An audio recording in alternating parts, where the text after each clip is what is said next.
I want to thank them in particular. Now, since I have your attention, I want to tell you a little story, and I'll keep it short. Now, this guy I'm going to describe is like the type of patient that I counsel.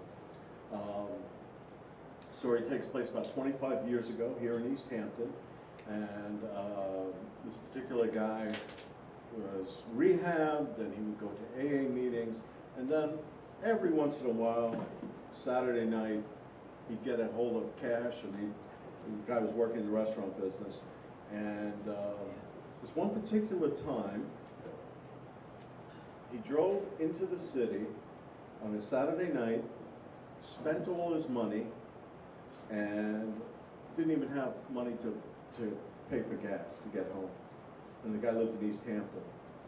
And he calls up a friend of his and says, I'm broke, I went out on another slip, and I don't know what to do.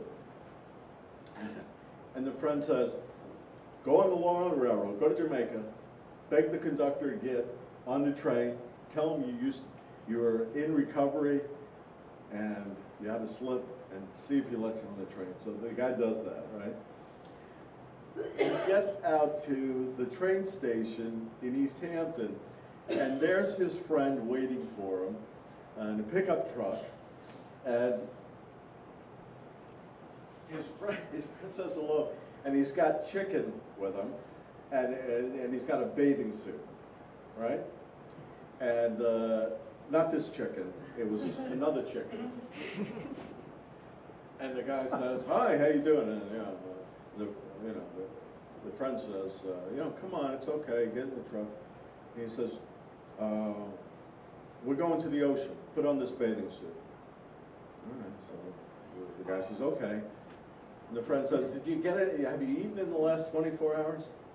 And the guy said, no, man, I gotta spend all my money on drugs. He throws him the chicken, says, eat this on the way to the ocean, right? And they go swimming, and they have a nice little hour or two time at the ocean. That's an example of non-traditional treatment.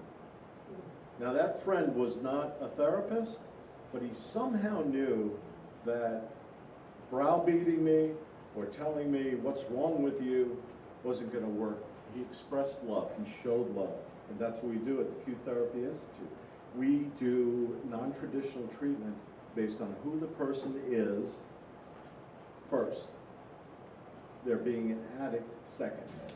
Human being with addictive behavior, all right? And if you haven't guessed by now, the guy in the story was me 25 years ago, and the friend who came to his aid is the featured artist tonight, Steve Huili.